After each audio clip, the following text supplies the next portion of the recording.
Hey, this is Joe Crane, host of Veteran on the Move podcast, and when I'm not helping veterans transition to entrepreneurship, I'm stacking Benjamins.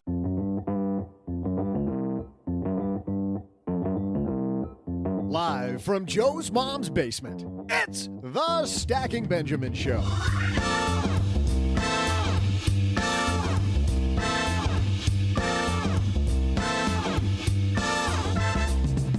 I'm Joe's mom's neighbor, Doug, and today we will finally discover where the best planet in our solar system is hiding. What better planet than one that's made of money? And to help us decipher the exact location, we welcome today one guy who was behind the wildly successful podcast, NPR's Planet Money, Adam Davidson. Plus, all of the volatility in the stock market has led to some interesting investment trends. Is investing in bankruptcies a viable way to outperform the market? We'll talk about Hertz and other bad ideas on today's show. Plus, if discovering a new planet isn't enough for you, don't worry, there's more. We'll also toss out the Haven Lifeline to Dave, who has a question about converting his traditional IRA to Roth. And of course, we'll save time for my out-of-this-world trivia. And now, two guys who are just a couple of space cadets. Yeah, that's right, I said it. Joe and O-G.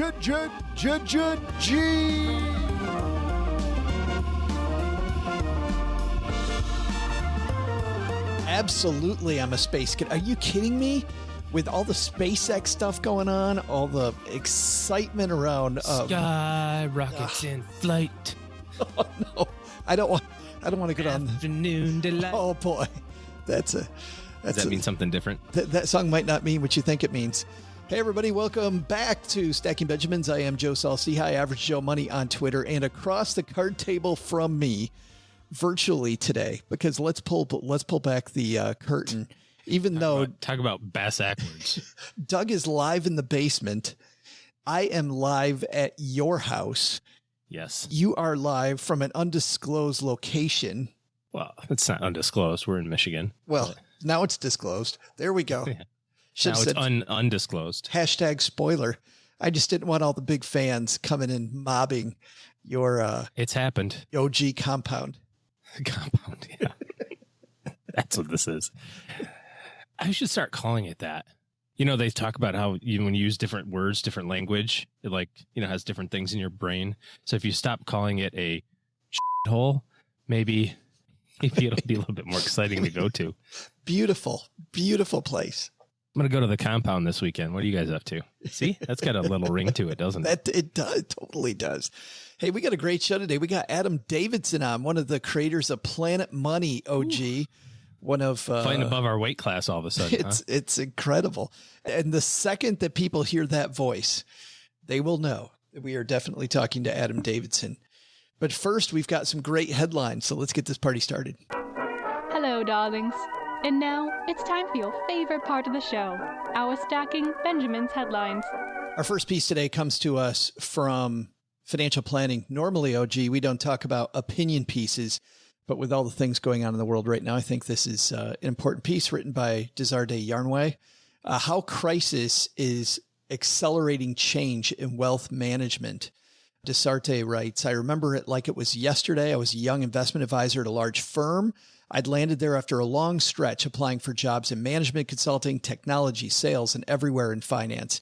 The soft echoes of the consistent no's that I had heard in response to 265 applications still were close enough in my frontal cortex that I felt the pressure to prove myself day in and day out. My experience at the firm was in line with what was expected from the financial services industry. It was male-dominated at all levels, marginally diverse, and executives believed that their asset management strategy was the value add for all their client relationships. After a while, my curiosity bubbled over and I went searching for answers for a culture of inclusivity and mentorship, one that would allow talent to shine no matter the age, race, or background. I searched far and wide. I went from San Francisco, where I worked for a large asset management firm, to Arizona as an advisor to broker-dealer, and finally found myself on Fifth Avenue in Manhattan as a vice president wealth manager at one of the world's largest banks. I found that not many firms were truly pushing the limits of innovation. Instead, their agendas only aligned with their commitment to meeting their quarterly earnings, guidance, and capturing market share as they prospected for talent who could think narrowly enough to move the needle just a bit further. This was business as usual. Simultaneously, the opportunity for value and innovation was being presented to me at every step along the journey. I could see a firm's value wasn't simply in the strategy it gave clients in exchange for a percentage-based fee. Value and innovation could be seen first at all in a firm's core mission. A firm could be educative, community-oriented, adaptive, and committed to making sure that its trusting clients were at the forefront of their plans. Innovation is the ability to identify a problem, take action, and nourish the idea from seed to tree, often before anyone else has seen the issue. This requires a firm to take seriously the concept and responsibility of servant leadership, which inevitably leads to a robust business and, more importantly, indispensable impact. That's a lead-in, by the way, to this year's financialplanning.com's Visionary Leader Award, and he's presenting this year's Innovative Leader, which, by the way, outside the scope of this discussion, we'll link to it in our show notes. But what I like here, OG, about this piece is that we're not talking in this piece about financial planning being more diverse for diversity's sake. I think what he's saying is that if a firm's truly going to be innovative, is truly going to serve more people better, it isn't just in the ideas. It's about bringing more people that come from various backgrounds, not some baloney checkbox diversity thing that a company will do, but actually more profits mean more innovation. More innovation also means bringing some people to the table who look and sound and feel much more like the client base that they're serving. I'm thumbing through Ray Dalio's book, that Principles book. Have you seen that? Never heard of it. No, I'm kidding. Probably one of the, that's going to probably go down as one of the biggest books of this decade. Last decade. Is it still this decade? Well, I'm not sure. Are we at the Y2K rules argument over again? Remember that? Are we going to do that? Yeah. Yeah. The zero's still the 1900. One of the things he talks about quite a bit is his struggle with how to set up the business, how to set up the company, because he knew that the idea of a democracy wouldn't work, where everybody gets a vote. He's like, that's dumb. Not everybody should be entitled to the same amount of voting. Not everybody's got the same expertise. So why should you get to vote on an idea that you don't have any expertise in? And then he also said it's really stupid to have it be, like a dictatorship where he's just the one in charge. And he struggled with it for a really long time. So, 2 decades as he kind of massaged it and kept on making adjustments to it to reflect that different people have different strengths. I don't think that he comes right out and says we need to have a diversity of people, to have diversity of thought, to have, sustainable growth in the business. But that's kind of the message there, is that if everybody is cut from the same cloth and, like he says in this piece here, where he's talking about all that he was trying to do, or all that his bosses were trying to do at the big bank, was make sure they hit their quarterly numbers, and their quarterly numbers are, disclosed well in advance. And that's the only goal. Then there's no benefit for outside the box thinking. There's no benefit for a diverse set of opinions.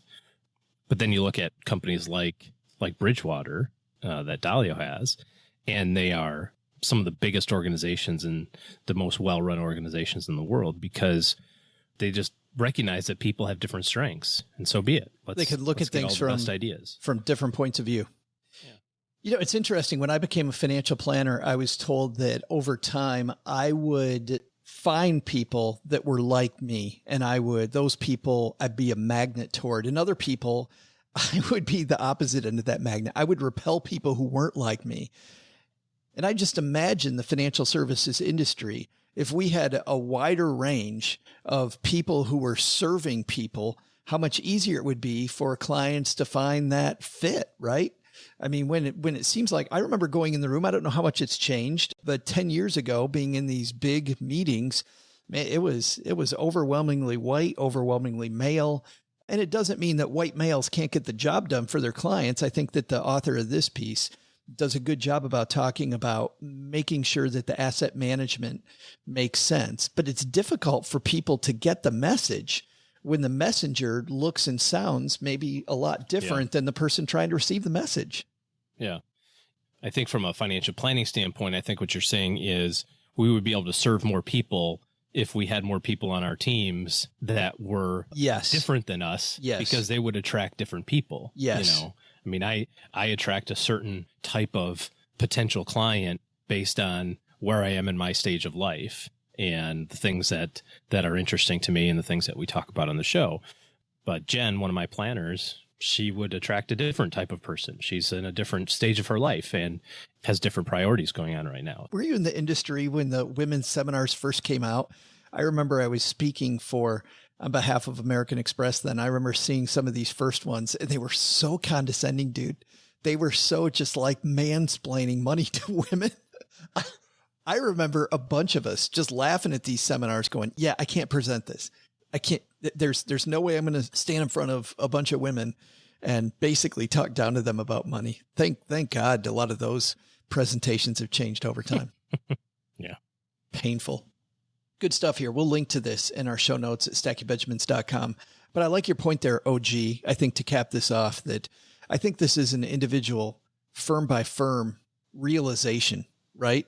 Hiring more people, like you talked about, Jen, who's a planner in your organization, about hiring more people with different outlooks makes the firm more robust and does what the firm wants, more money, and at the same time widens the field for all of us financial literacy wise. Yep. Our second piece comes to us from Forbes. I love this. This is written by Dan Runkavicius. How Hertz fooled amateur investors. We've got to walk through this, OG, because Hertz has been in the news a lot lately. Hertz, first of all, said that they were going bankrupt, and then the stock went nearly to zero, and then the stock jumped and went up. I mean, Len Penzo was talking about this a couple of weeks ago on the show, went up over $6 a share. And the stock continued to defy reality. And the bad news is, well, I'll read you what the bad news is from Dan. Dan writes, on June 12th, Hertz plotted what could have been one of history's greatest bankruptcy ploys. As you know, America's second largest car rental firm recently filed for bankruptcy. What was supposed to be a foregone conclusion became the head scratcher of the year. After the filing, the stock roared 900% roughly from its lows in less than 2 weeks. It turns out the historic sale of a 102-year-old company prompted a speculation frenzy among amateur investors. Look at the exponential growth of Robinhood traders holding the stock, green line. By the way, you have two different lines. You've got the price going up and down, but you also have, as the price goes up, OG, and this thing, price gets near the top, the number of Robinhood traders holding it went from under 40,000 to above 160,000 people. Then Hertz took the whole thing a notch further, setting a historic precedent. On June 12th, the bankrupt company announced it would sell $1 billion worth of new shares. Just absolutely awesome. Hertz knew this money would go straight to pay its bills.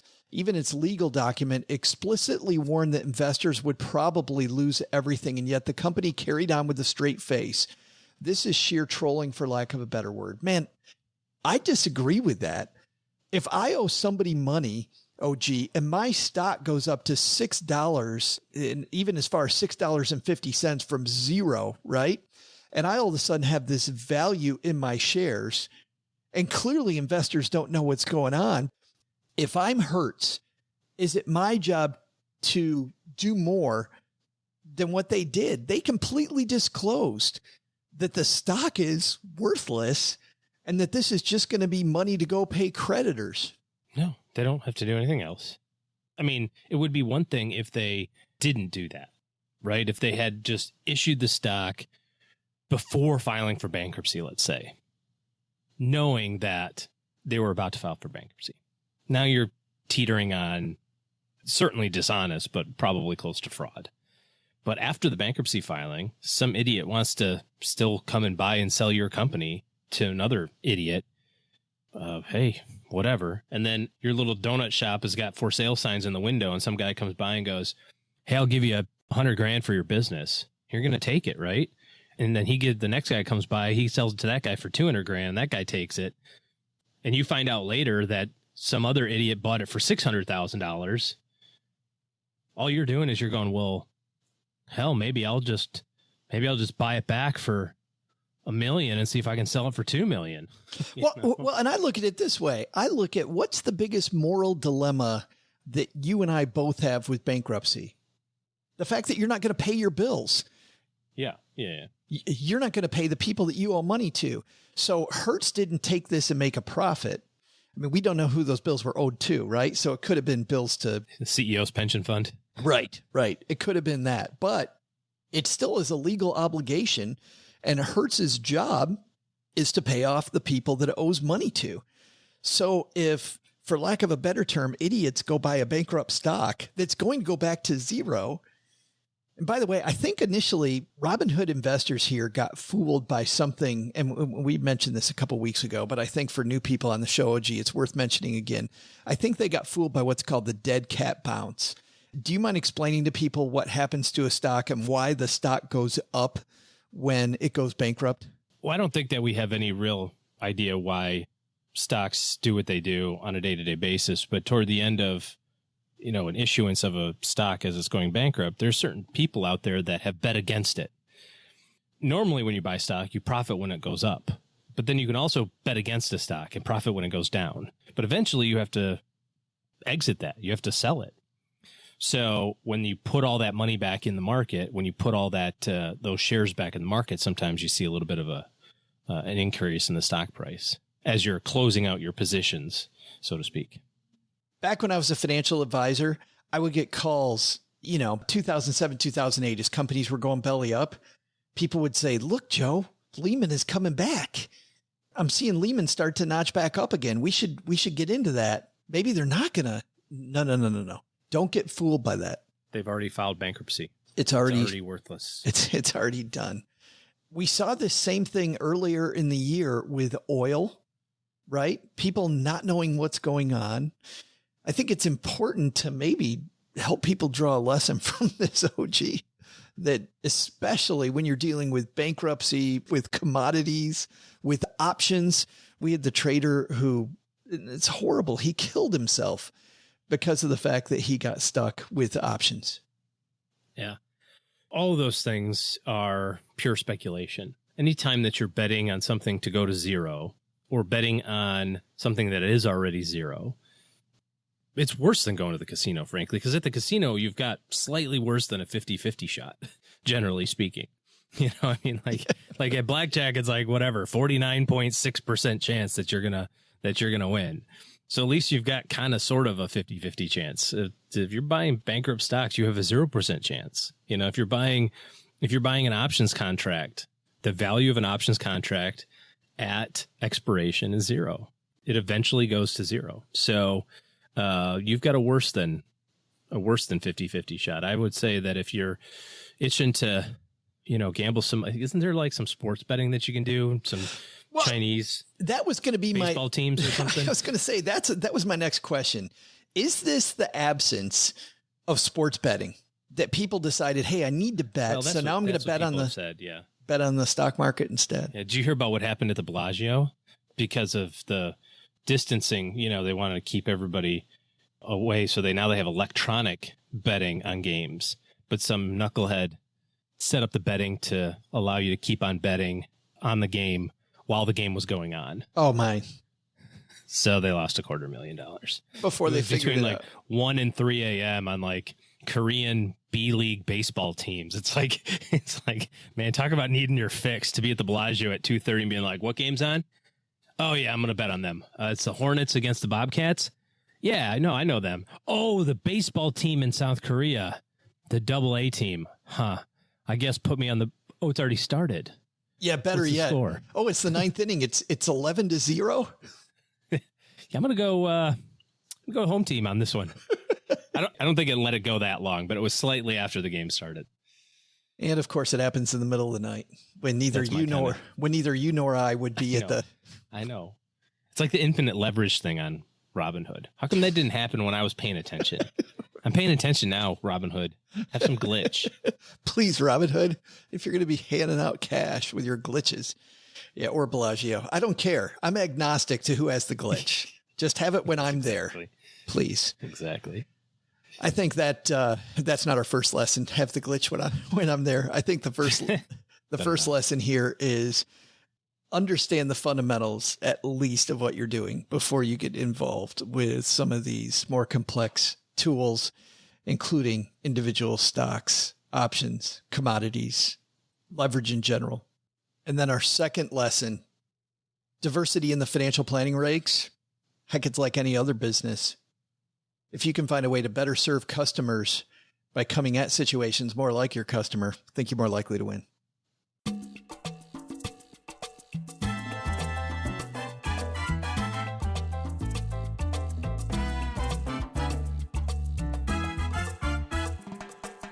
Well, our next guest, I think, needs a little introduction. When you hear his voice, you will know that Adam Davidson was one of the creators of Planet Money. He has done several projects. He has a new one out, though, called The Passion Economy. And OG, if you're going to go into a business, I think going into a business that you're passionate about is a start. Of course, there's a lot more homework to do from there. You can't just say, oh, I like cookies.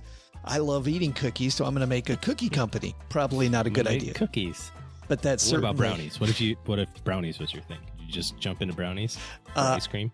Ice cream and brownies. I think if you pair the two, you probably have a winning recipe. I don't know. Maybe we'll ask him about that. Maybe not.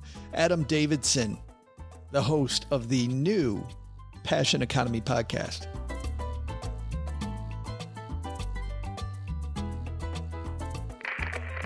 And on My Dad's Shortwave Radio, it's our new friend, Adam Davidson. How are you, man? I'm doing great. How are you? Well, good, but I probably do this ham radio thing completely wrong, I bet. Well, when you say shortwave, that is typically a broadcast from often a government entity, a lot of, the U.S., the U.K., Israel, Japan, tons of countries send out broadcast signals.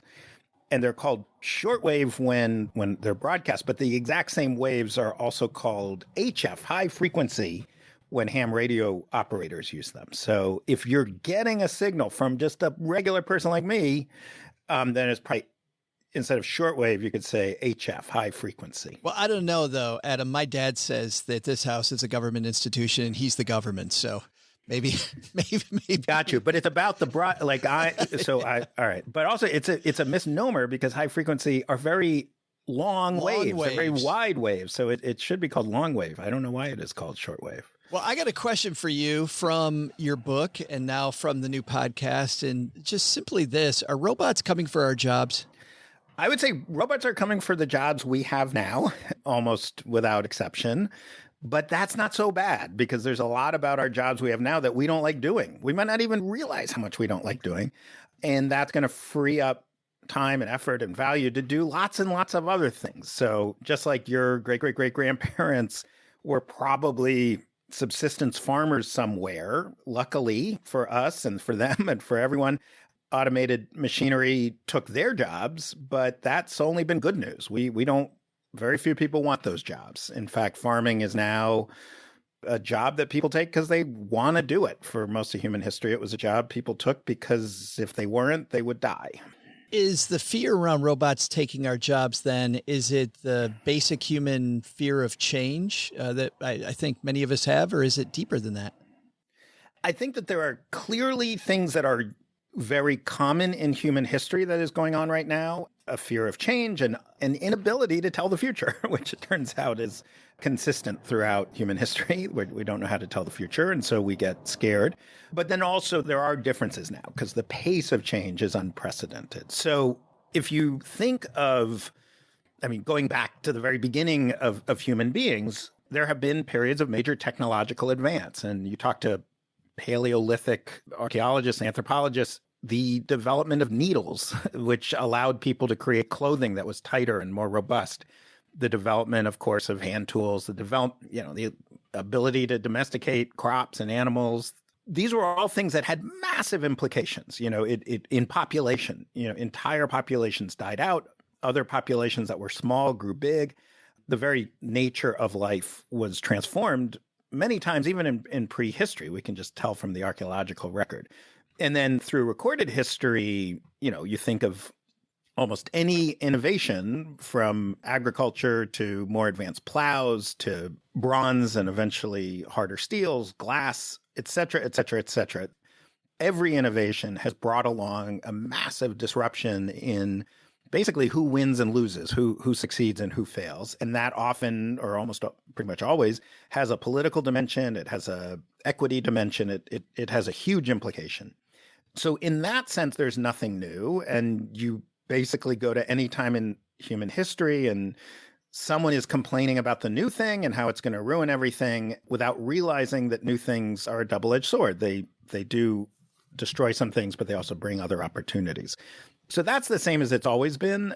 The thing is that changes are clearly far more rapid. Like, most of the innovations I talked about, these unfolded over centuries, millennia. In any one lifetime, they were almost imperceptible. And we're now obviously seeing change on actually, my 8-year-old son, one of his favorite games, he loves this game, is we pretend that he goes back in time to when I was 8. And I was 8 in 1978. And he tries to explain to me what an iPhone is. My son loves this game. And I just have no ability to understand what an iPhone is. It's utterly unimaginable. But forget that change. I mean, there are changes happening this year, happening next year, et cetera, where things that in previous human eras took either millennia or at least a generation or two to unfold are now unfolding in months or years. It's funny when you mentioned being 8 years old then. I remember I was 8 years old just a couple of years before you, but I remember even a year before that, I was 7, Mrs. Wright's second grade class. And we were talking, Adam, about the future and how great the future looked. And I remember, you know what the future meant back then? It meant that we would go to the grocery store and then we would not only have this fantastic experience at the checkout where we would scan our groceries, Adam. It was so amazing that nobody would key in anything. And I thought that was phenomenal. And then not only that, we would have a little plastic card like a credit card, but instead of sending it through that little roller, and not many people use credit cards then that I remember. I mean, I was 7. But not only that, you'd have another card that was attached directly to your bank account, and all your money was on this plastic card. And I thought the future looked incredible. It was the Jetsons back then. Yes, exactly. But then you think, I mean, just my son's 8. And when I think about the change just since he was born, forget about since you and I were born, it is amazing. I mean, my field of journalism has gone through multiple upheavals and these are real. I do not like to say that, my vision is everything's roses, all is great, or everybody wins. Don't worry. I think there are people who fundamentally lose when there's major technological change. And certainly the upcoming future will involve, there was a whole bunch of systems that were kind of in place that made life unusually benign for most of the 20th century into the 21st century. And I think those things are falling away. So I do think life will require more hustle. It'll require more conscious effort. And there will be probably more volatility, meaning all of us will experience periods of highs and lows, and some people will be permanently worse off. But I think on balance, the changes we're going through have the potential to be very positive for a very large number of people. So that is a point I think a lot of people I think can be very good news for some people, I hope. Well, and I think that's why your new podcast, The Passion Economy, is so important right now, because as we try to restack our Benjamins and figure out where we're at, making sure that you're abreast of the changes as they happen and you're ready for change is an important thing. But you mentioned history first. Before we talk about the podcast, I want to talk about you and a few other projects, because like me, I would say most people that are listening to this have heard your voice before. They know your work, but I've never heard this story. Finance and Adam Davidson. Like, when did you figure out that finance was for you? I'm wondering if you came from this family where your family talked about money a lot, and you were passionate as a kid, or maybe something happened in college. Tell me the Adam Davidson money story. Yeah, it's roughly the opposite of what you just said. So, yeah, and my book and podcast, The Passion Economy, are about how people can live their passions. But a point I find really important to say is, I don't happen to believe passions are like either you got one or you don't, or they're obvious and full, or you're just, I think passion, what your unique passion is, it can be a journey that takes a long time. And certainly mine did. I grew up in Greenwich Village in the 70s, a very arty world, a lot of artists. And I grew up in a building that was all artists. It was actually the former Bell Labs. It had been Bell Labs before Bell Labs moved to New Jersey. So this amazing laboratory that really invented much of the modern world. It was sort of like all of Silicon Valley was basically Bell Labs before one of the people who worked at Silicon Valley one of the people who worked at Bell Labs moved to Silicon Valley and created the modern Silicon Valley, William Shockley. But when I was born, actually the very year I was born, Bell Labs was converted into artist housing, subsidized housing for artists. So I grew up in a building filled with painters and dancers and sculptors and musicians. And my dad's an actor. My mom has had a lot of roles in dance and theater. This is 1970s. So, the 1960s generation grows up, has kids, moves to Greenwich Village to all artist housing. And it was a pretty exciting and wild place to grow up. And it was a place where everything was talked about. It was drugs and sex and politics. But I can't imagine, Adam, not many traditional money talks in that household. The opposite. Right. And that is like, there was one topic that was off limits. Like it was truly, it was like I grew up in a religious cult. It was not a religious cult, but it was, there was a shared worldview. And the shared worldview was that there are people who pursue passion and creativity and expression. And then there are people who pursue money. And we were the good people and the money people were the bad people. And people who have money jobs, they are people who don't have as much of a soul. They're cowardly. They'd be artists if only they had the guts or the vision.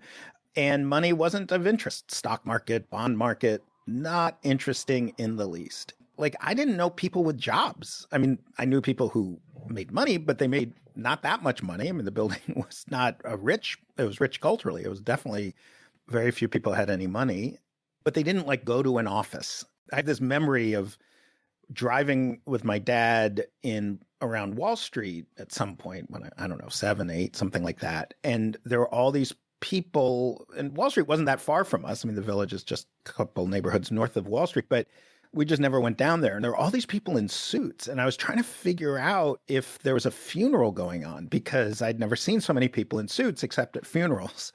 And my dad explained, no, they just wear a suit every day. And I was like, what? Like, it was such a weird idea. Yeah, we called our teachers by their first names. And I was a nerdier kid, maybe. I wasn't, maybe I think I was creative, but I wasn't interested in pursuing the arts as a career, much to my parents' disappointment for a while. And right into my 20s, when I started in journalism, I would always be interested in economics and money. Like, I just wanted to understand it. I didn't get it, but I couldn't find an entryway. Like, I would every now and then read a book or try and read, the business pages of the Times, which when I was a kid, that was the section that was just thrown out immediately. Right. Or I'd try and read the Journal but I just couldn't understand it. I couldn't get it. And I didn't think, if you told me at any point in my 20s, you're going to eventually be a finance journalist, I would have been like, no, I think you got the wrong guy. That does not sound like me. But then I got a job because I was broke, because I was really bad with money and I needed a job. And I got a job at Marketplace, the public radio business show. And I started to sort of have to learn fairly quickly. And I was like, wait, this is pretty interesting stuff. And then actually it was when I went to Iraq in 2003 for Marketplace. And I really saw for the first time very vividly how economics was such a potent way to understand issues far beyond just the stock market, like how societies work. Iraq was going through a transition.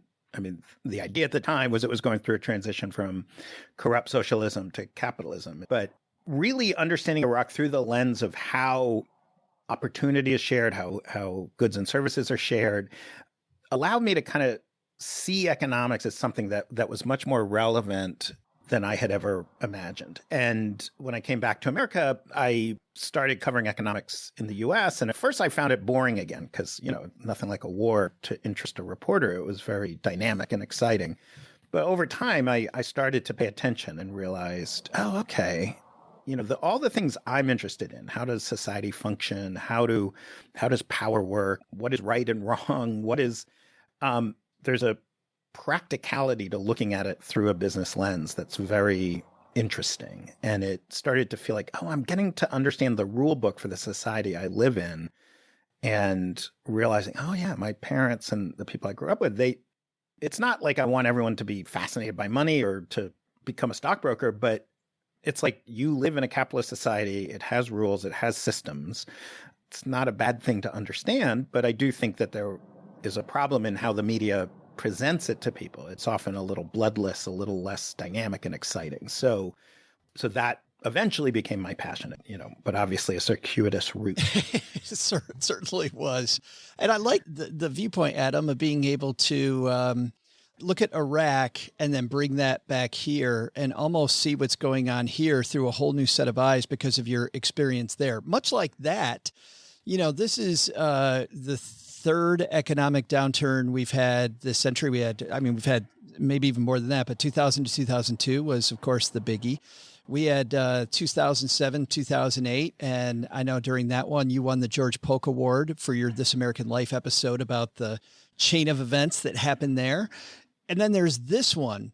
How is this one the same to you through that lens of yours? How is it the same and how is it different than those last two downturns?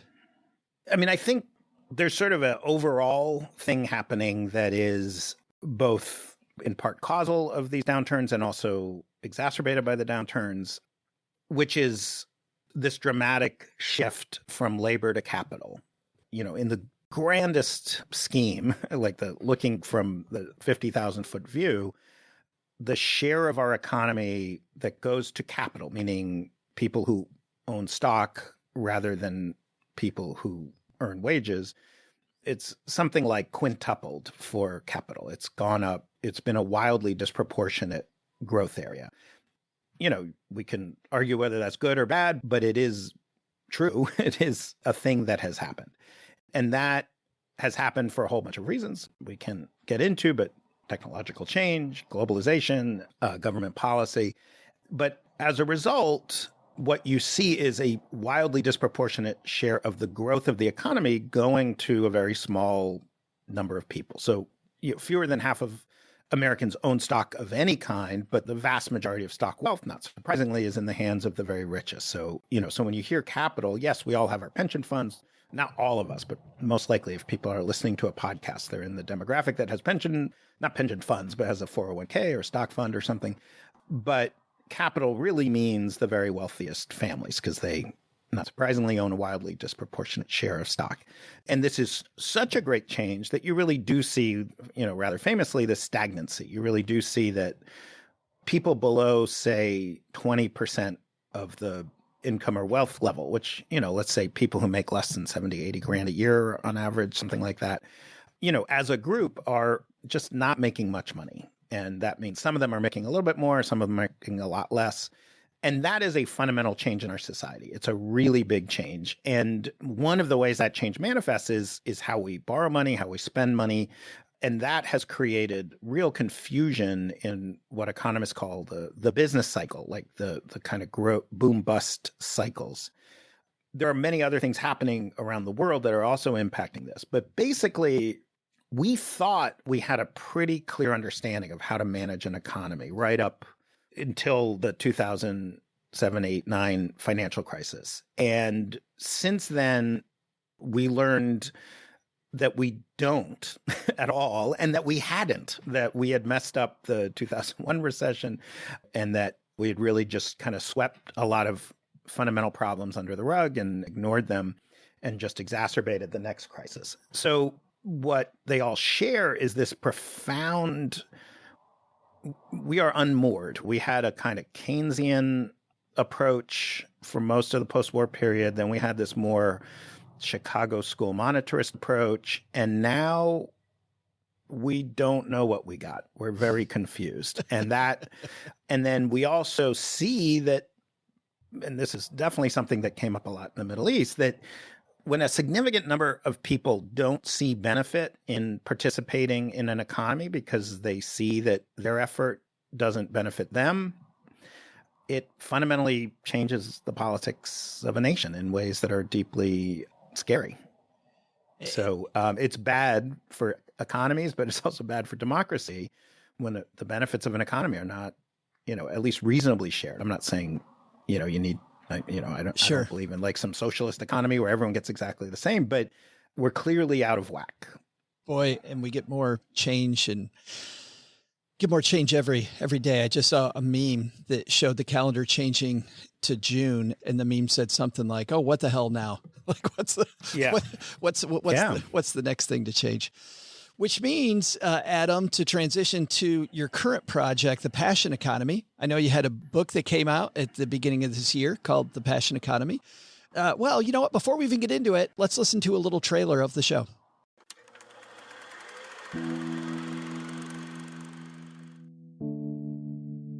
The economy is terrifying. Kids are earning less than their parents. Manufacturing jobs have already disappeared, and your job is almost surely going to be outsourced or automated.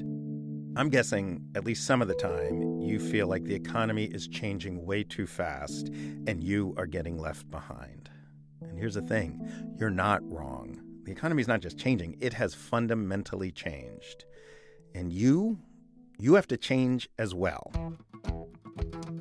I'm Adam Davidson, host of the new podcast, The Passion Economy, which is a podcast about good news.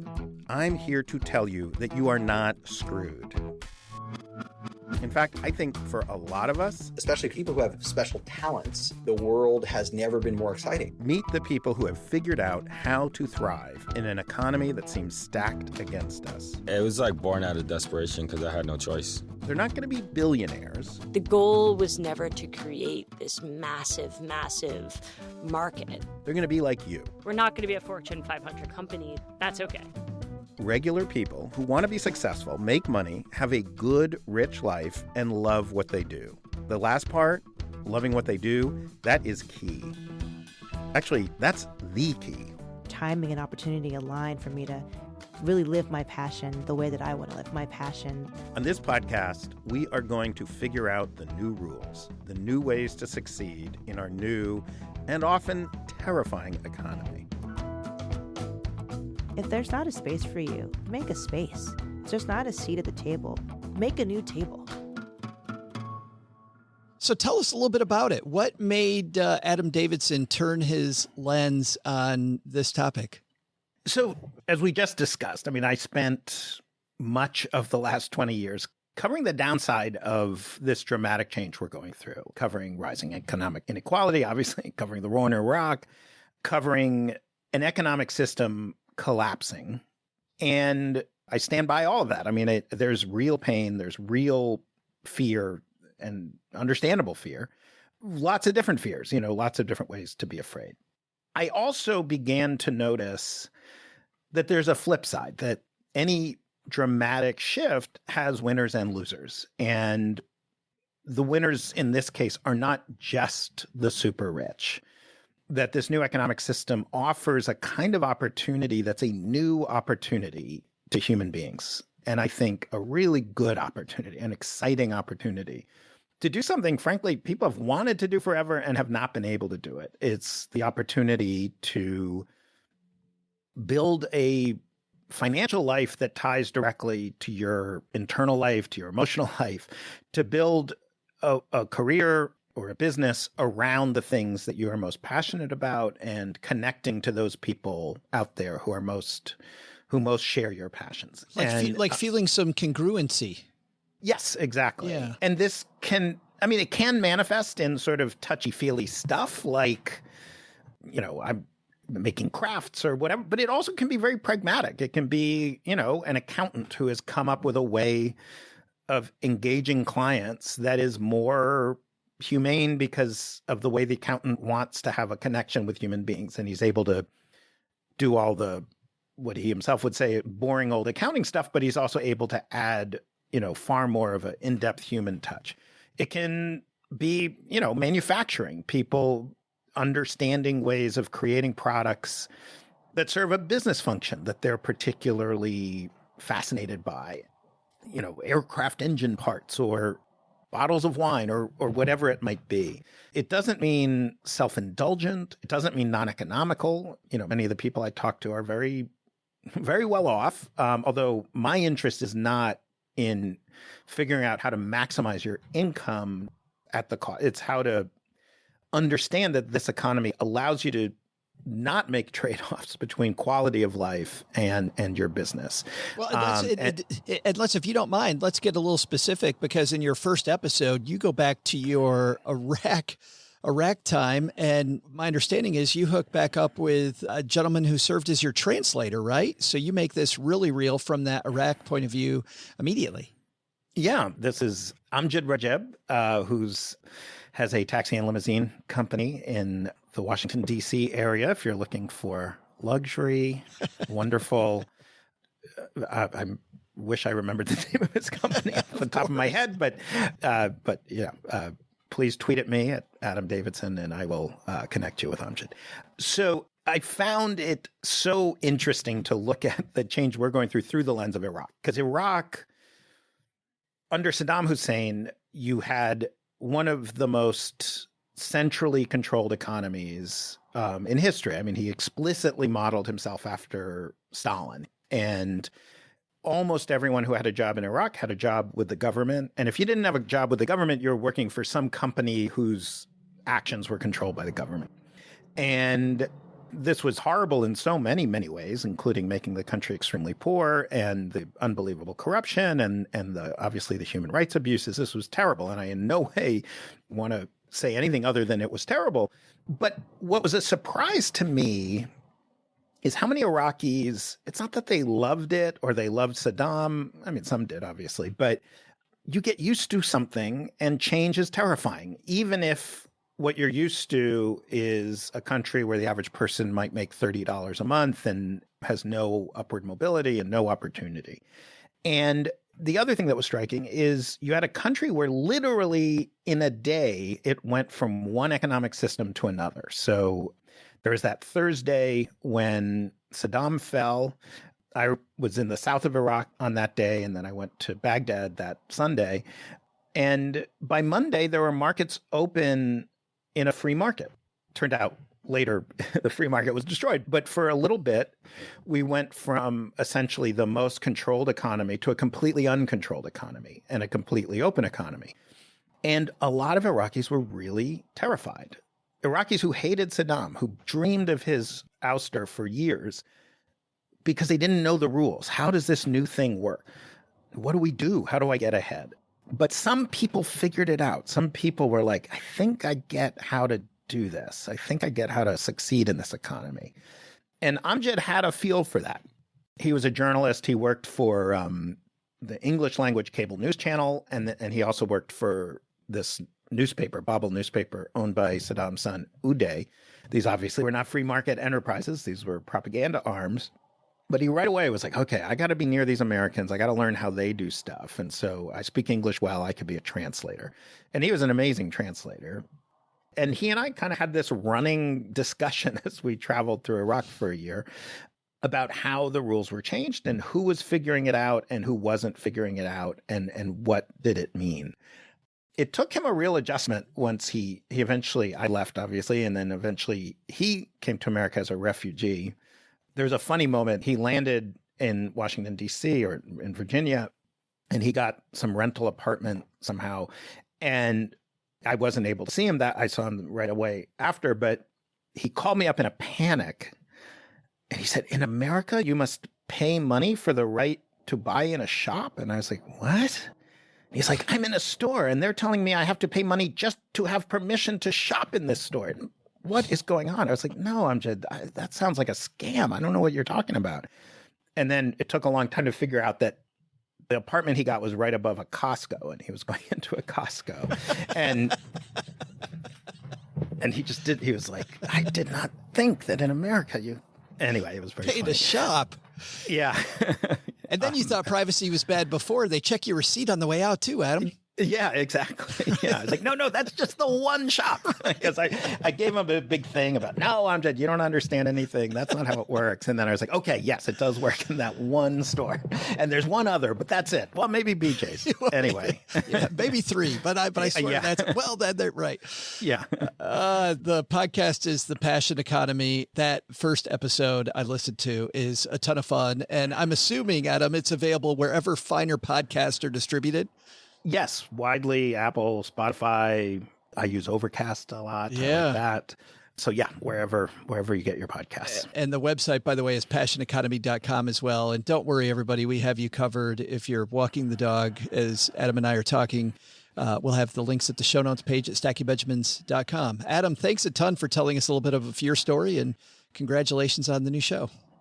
Thanks so much. I do want to quickly mention, yes, it's mostly not me talking about myself or Iraq. It's mostly just interviewing really inspiring entrepreneurs and business people and others who have figured out the rules. So the goal here is this should be as easy and fun to listen to, but that each episode has real passionate kernels of lessons that you can apply in your life.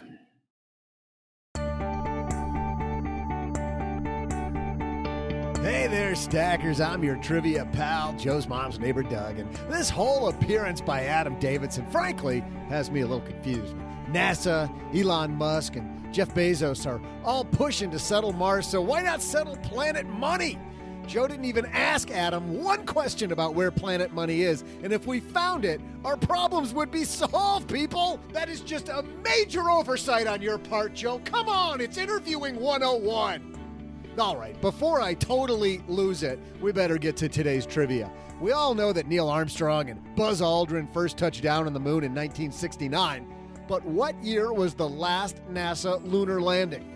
I'll be back with your answer faster than you can moonwalk across the room. Maybe we'll talk later, OG, about my trip to Northern California while we had the off week. But one thing that made it super easy were my Raycon earbuds. You know, whether you're working from home, working on your fitness, or riding on a plane that is filled to the brim with people, and every time anybody coughed or sneezed, the whole plane, I felt like, seized. But whether you're working from home, working on your fitness, you want to know what you're listening to, and you want that to be what you're listening to, not what the person sitting 2 seats over is listening to. And everybody needs a great pair of wireless earbuds. But before you go dropping hundreds of dollars, 2, 3, 4, 5, 6 Benjamins on a pair, you need to check out the wireless earbuds from Raycon. Now, you already know the Raycon earbuds start at about half the price of any other premium wireless earbud on the market, and that they also sound just as amazing as other top audio brands. You know, their newest model, the ones I have sitting right here, the Everyday E25 earbuds, they're the best ones yet with 6 hours of playtime. My flight was 3 hours long, and I still had time for the car ride and forgot to charge them that night, which was on me. But then even the next day, I still had a charge. Seamless Bluetooth pairing, more bass, and a more compact design that gives you a nice noise isolating fit. Raycon's wireless earbuds are so comfortable, perfect for conference calls or binging podcasts. What I like best about it is the fact that it was super simple to store them. I just had this little tiny case, went right in my bag, made it super easy. Unlike some of the other wireless options, Raycon earbuds are both stylish and discreet. No dangling wires or stems to distract anybody during video calls. Of course, you've already heard me talk about how the company was co-founded by Ray J and celebrities like Snoop Dogg and Cardi B. You can pick up a pair to see why everybody's so obsessed with Raycons. You'll see why I'm talking about them right now with you. Now's the time to get the latest and greatest from Raycon. You'll get 15% off your order because you're a stacker at buyraycon.com/SB. That's buyraycon.com/SB for 15% off Raycon wireless earbuds. Buyraycon.com/SB. Hey, trivia fans, it's your spacey pal, Joe's mom's neighbor, Doug. And I've been looking at maps of the constellations, and while I'm annoyed with NASA, Elon Musk, and Jeff Bezos for not prioritizing settling Planet Money over Mars, the real problem here is Joe. I mean, he had one of the co-creators of Planet Money on the show. And how many questions did we get about the whereabouts of this so-called cash planet? 0. Nada. Like none.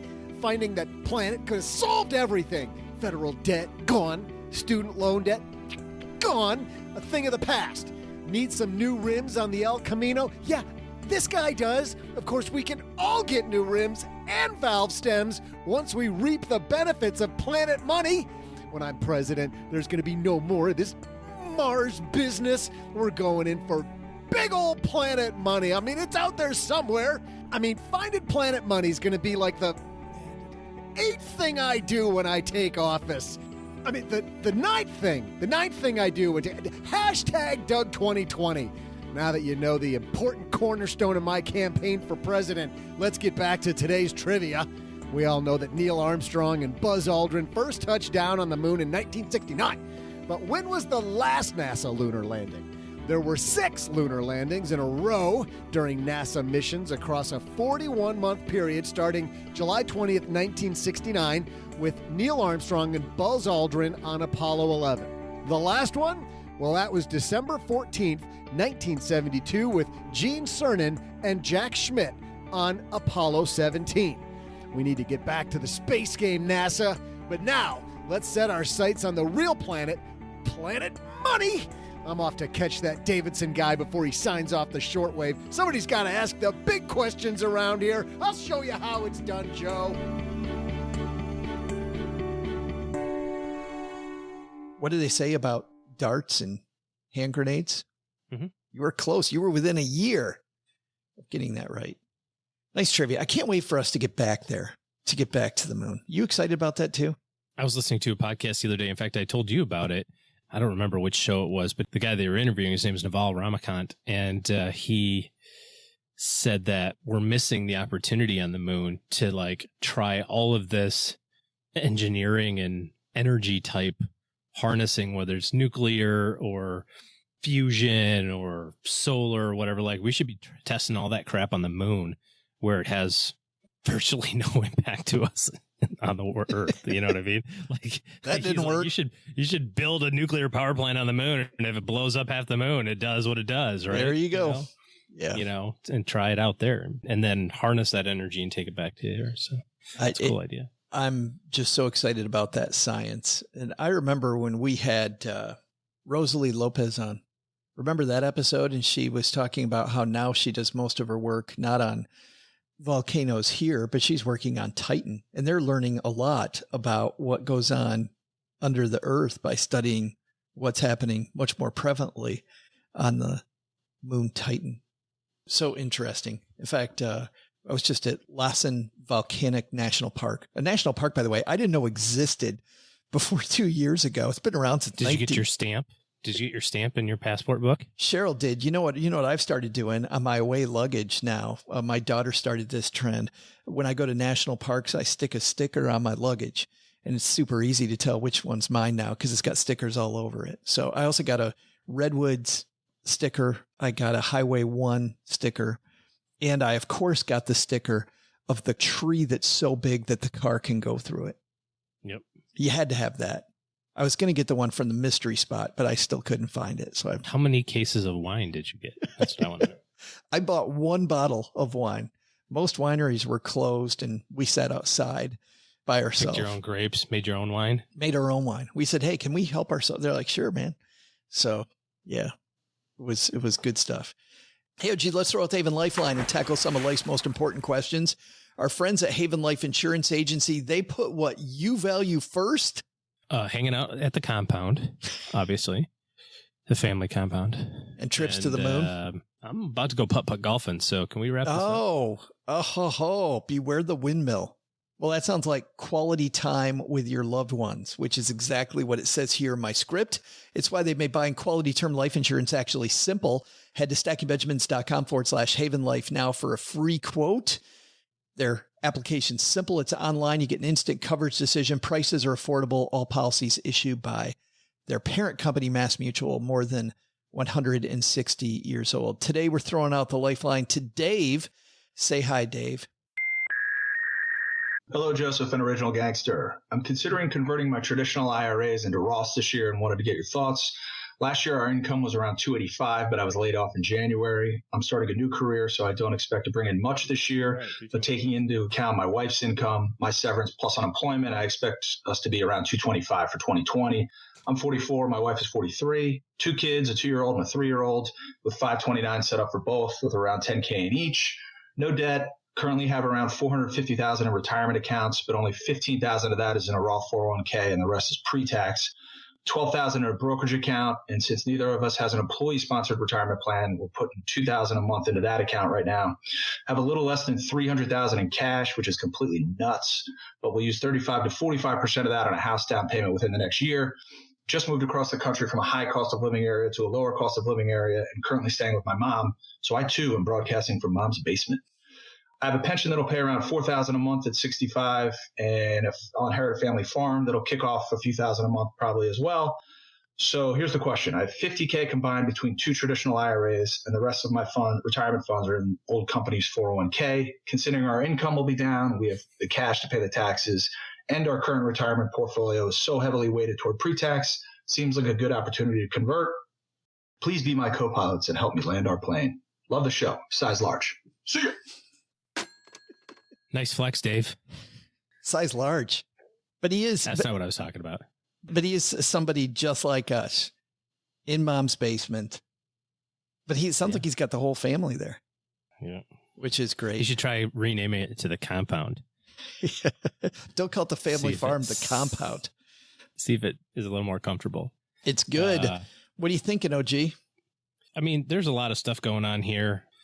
Where to start? I'll just answer his question. I don't know that I would do this. I don't know that I would be interested in paying 24% taxes. Probably, I guess I didn't look it up, but probably in the ballpark. On this conversion, hey, I think my income's going to go up. Why not just, I guess it's tomato now that I'm talking about it. I was going to say, why not just do a Roth 401k from here on out? You've got all this pre-tax money, whatever, $500,000 or something he said. That's all pre-tax. Just let that sit and do its thing. And from now on, put money in the Roth 401k. You're 44. You got 20 years to do it. So that could even it out too. You don't have to pay that big lump sum tax today. Although there is some benefit to doing that. Of course, then the money's all tax-free from here on out. So I think this is one of those either or probably works, to be honest with you. Well, and I agree with the premise of his question, which is I think I have too much pre-tax. I really like his thinking there, OG, because as you know, giving himself some flexibility tomorrow is a good thing. And obviously he's taken advantage of tax rates today, so takes the bird in the hand with the pre-tax. But if he's way overloaded in pre-tax, I think finding a way to have more money in that Roth position is just generally a good idea. Yeah. I guess you can always do some speculation as to where you think tax rates are going based on elections and Congress and that sort of stuff. And if you suspect that maybe tax rates are going to be higher, maybe 24% is as good as you're going to get for the rest of your life, and you look back and say that that's a pretty good number. But here's the other thing I wonder about. Did he say that he has a new job, that he knows what his income is? He said he's starting a new career and expects his income to be a little bit less this year than last. Yeah. And so I think if he expects it to also be less next year, the other thing I like about this and about holding off, which usually is, you and I aren't big fans of holding off. We're like, hey, if you're going to do it now, right? Get it done. Don't wait for whatever thing to happen. But in this case, he knows he's got a house down payment in the next year. And even though it's not going to swallow all that cash, how many times have you seen somebody where the house purchase didn't go the way that you thought it was going to go, and you needed a little more of that cash that was sitting there than you thought that you'd need? So taking some of that money when he's got one of the major purchases of his whole life coming up also isn't attractive to me. Well, and to be clear, I think any Roth conversion, you should wait until the latter part of the year anyway, because what if you hit a scratch off for 82 million? There's all sorts of stuff that can happen. What if you win that big McDonald's, $1 million prize? The $1 million prize. Yeah. Rather unlikely. I understand, but you don't know. You don't know what your income's going to look like, Hey, I just started this new career. I don't know how it's going to go. And then you land a big client and you make twice as much money as you thought. That doesn't happen very often either, but on occasion it does. You know what I mean? So either way, I'd be waiting until probably the first half of December to start working on this when you've got a real clear understanding of what your income's going to look like for the year.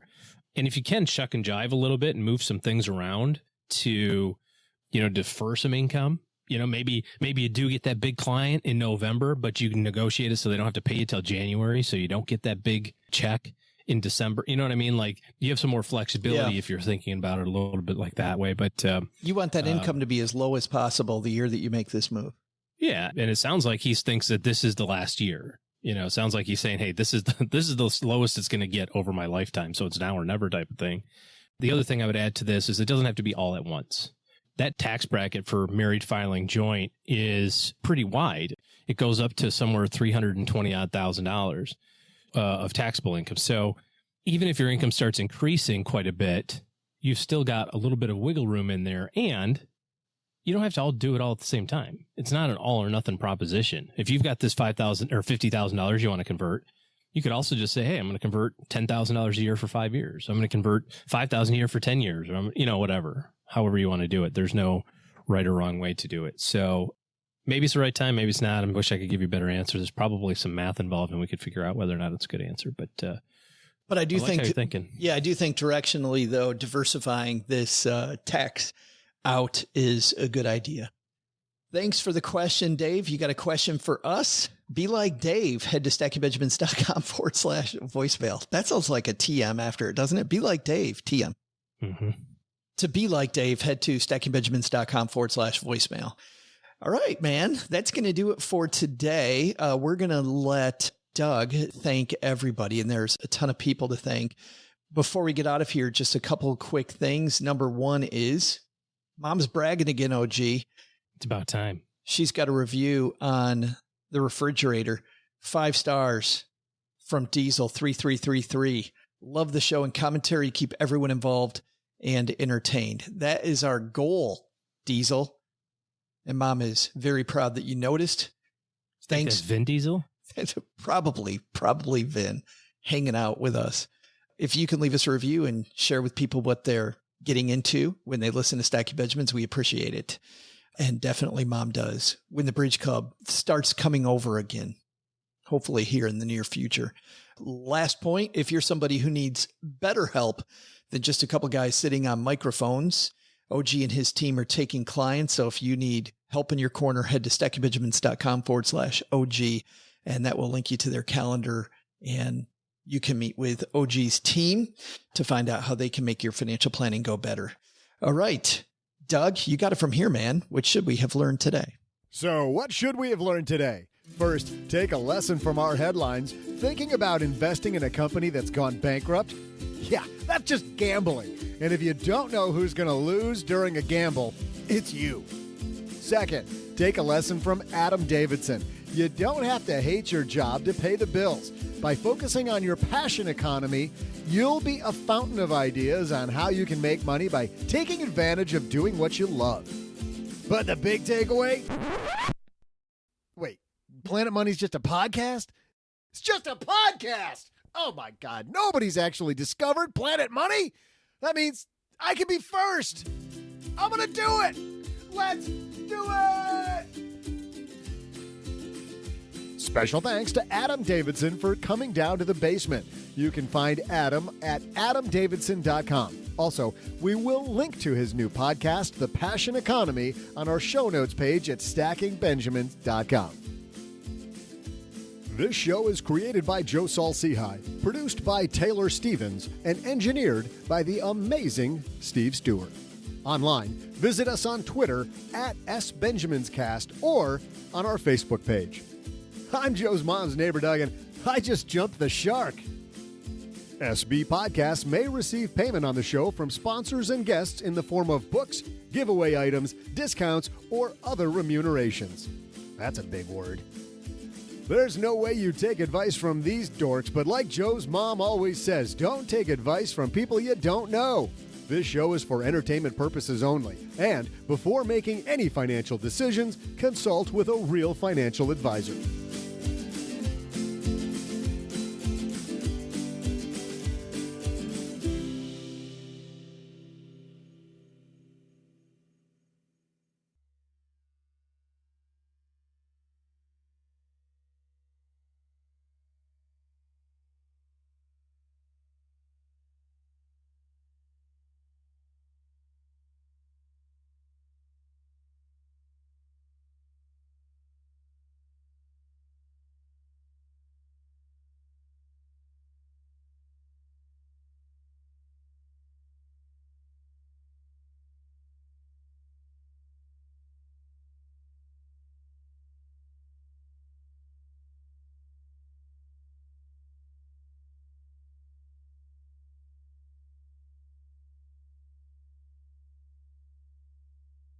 Welcome to the after show, peeps.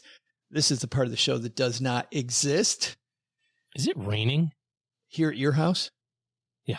No, that's the fan on my computer. Oh, okay. Is that pretty loud?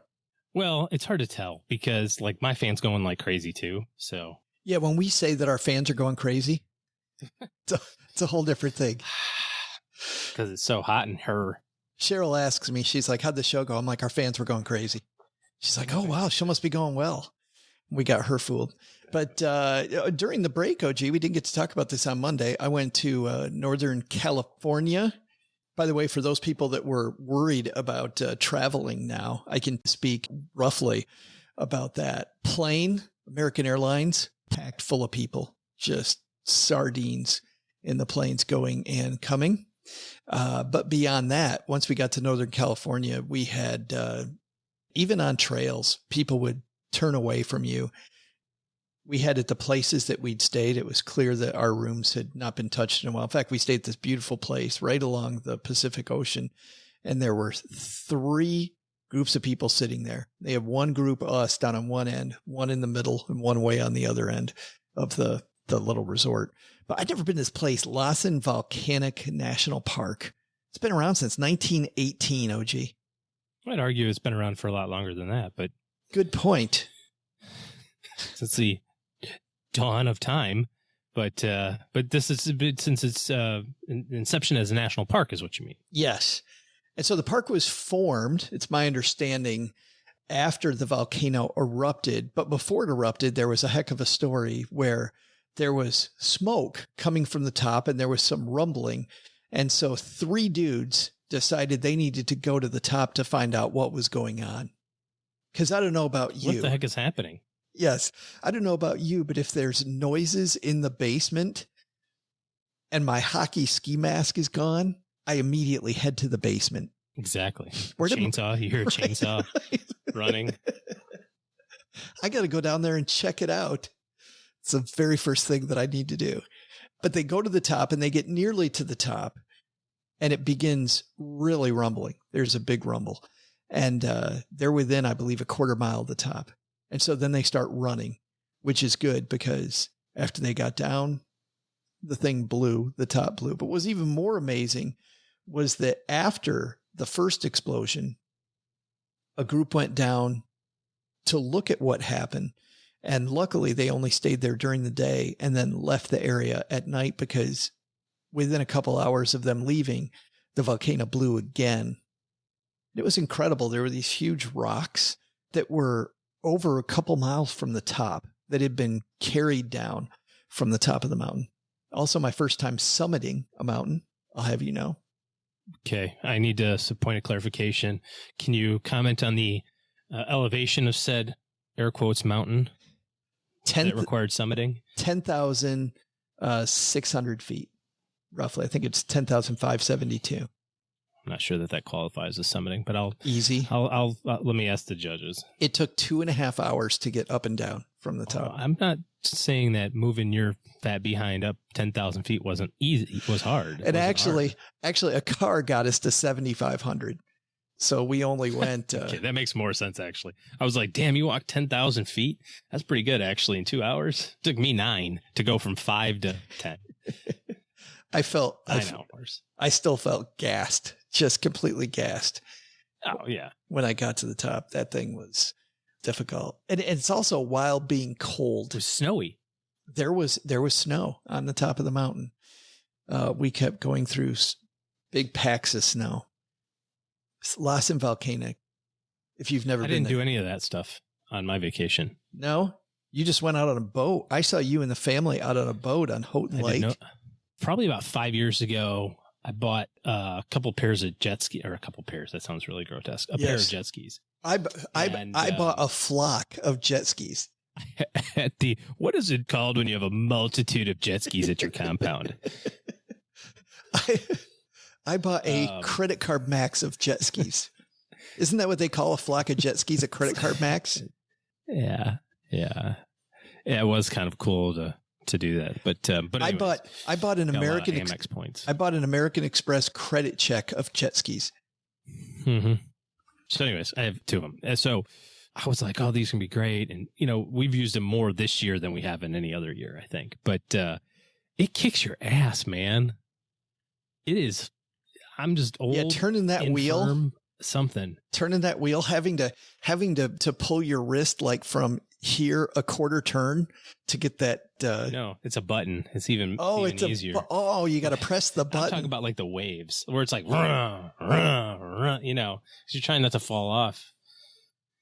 All right. Well, that's like, have you been to ridiculed here? So I'm just going to let it go. Have you been to a theme park lately though and ridden a roller coaster? I feel the same way about that. Like it kicks your butt. I'm like, I don't remember this from when I was 20.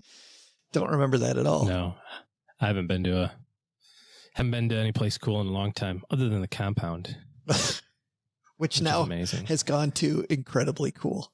Yes, it's very cool. Yeah. I agree. You just keep saying we get to begin the trek south in a little while, so we'll see. That's exciting. Exciting drive. Maybe we'll stay in Blytheville, Arkansas again. That's happening to you and I stayed at the same hotel in Blytheville, Arkansas. I know. Isn't that funny? It's funny. When you wrote to me on the way there, you're like, yeah, so I'm staying in Blytheville. And I wrote, yeah, I stayed there at a Holiday Inn. And you said, I'm at the Holiday Inn. I said, well, mine was the ones with the Perkins attached. And you're like, I'm like, mine's the one with the Perkins attached. Yeah. I'm like, I slept on the right Free side breakfast, of the baby. I slept on the right side of the bedroom, 232, and you're like, oh my. Well, I just saw the thing that says Joe was here, like in the ceiling. Scratched into like in Shawshank Redemption. Gotta mark my territory. I wrote, so was OG. Right. All right, maybe we'll do this in person next time. Good times. Hope so.